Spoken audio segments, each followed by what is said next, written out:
वोटों की चोरी को लेके राहुल गांधी और बाकी सब लोग यहाँ पर जमीनी स्तर पर रोकने के जगह जगह आंदोलन कर रहे हैं, क्या कहना चाहेंगे इस बारे? जिस रणनीति से महाराष्ट्र के अंदर जो भी वोट चोरी हुई है उसके ऊपर हमने एक बड़ा आंदोलन करने की हम लोगों ने तैयारी की है। और आने वाले समय में हम आपके मीडिया के माध्यम से, पत्रकारों के माध्यम से हम जनता तक ये जानकारी पहुंचाएंगे कि वो कौन सी तारीख होगी जिस तारीख को यहाँ महाराष्ट्र के अंदर आजाद मैदान से लेके या मुंबई कांग्रेस जो ऑफिस है वहां से आजाद मैदान से लेके मंत्रालय को घेरने का काम करेंगे हम लोग, हम सभी पार्टी के लोग मिलके। और आने वाले समय में ये भारतीय जनता पार्टी की सरकार को खत्म करने का काम करने जा रहे हैं। और इसमें आप सभी जनता से मैं आग्रह करता हूं कि आप लोगों का साथ और सहयोग हमें पूरा मिले। और मैं आप लोगों से एक विनती कर रहा हूं कि ज्यादा से ज्यादा हमारे साथ आए और ज्यादा से ज्यादा हमारे साथ जुड़े।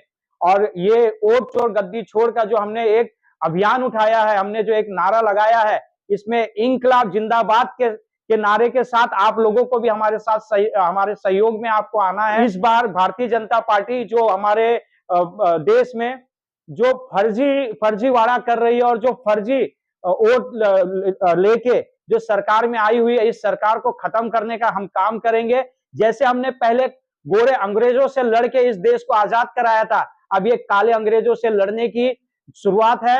और ये शुरुआत हमारे राहुल जी ने की है, जो हमारे जननायक है। और राहुल गांधी के साथ हमको खड़ा रहना है, क्योंकि जो इंसान घर से बाहर निकलता नहीं है, जो सड़क के बाहर निकलता नहीं है, वो कभी अपनी हार और जीत का अंदाजा नहीं लगा सकता। जब सड़क के बाहर निकलोगे तभी आप अपने हक और अधिकार की बात कर पाओगे।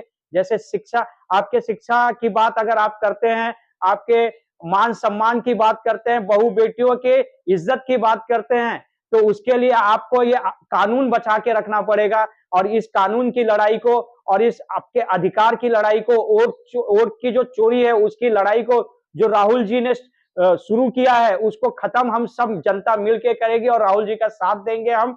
और ये हम लोगों की शुरुआत है। मैं राहुल जी को अपना आदर्श मानता हूं कि, और उनको मैं बहुत ज्यादा पढ़ता हूं। जब उन्होंने कहा था कोरोना जैसी कोई चीज नहीं, उन्होंने जब कोरोना के ऊपर ऑब्जेक्शन लिया था और उन्होंने आवाज उठाई थी, तब हमने भी कोरोना को लेके आवाज उठाई थी।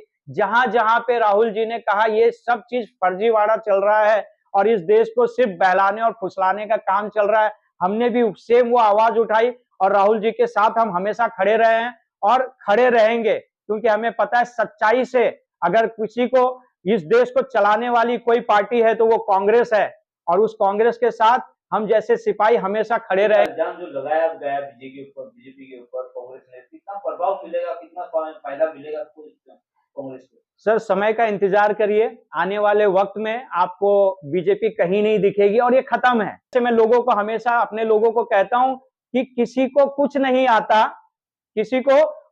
आता, सिर्फ उसका वक्त आता है। और जिसका वक्त आता है उसको सब कुछ आता है। वो उनका समय था तो लोगों को लगता था कि इनको राजनीति आती है, लेकिन इन्होंने सिर्फ हिंदू और मुसलमान के ऊपर राजनीति की है और गरीबों के और ST SC OBC के ऊपर राजनीति की है। कभी इन्होंने शिक्षा और अगर हम देखें कि आज जो डेवलपमेंट की बात होती है उस पर कोई राजनीति नहीं होती, मुसलमानों को कैसे आगे बढ़ाया जाए उस पर कोई राजनीति नहीं होती, और तो और बहन बेटियों के मान सम्मान की बात की जाए तो यहाँ पे कोई राजनीति नहीं होती।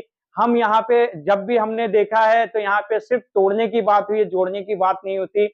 ये राहुल जी ने कांग्रेस के फायदे के लिए वोट की चोरी का जो खुलासा किया है, ये सिर्फ पार्टी के लिए नहीं है, ये जनता के फायदे के लिए ये खुलासा हुआ है। और इससे सबसे ज्यादा फायदा इस देश की जनता को होगा, क्योंकि इस देश की जनता का हक और अधिकार छीना जाएगा।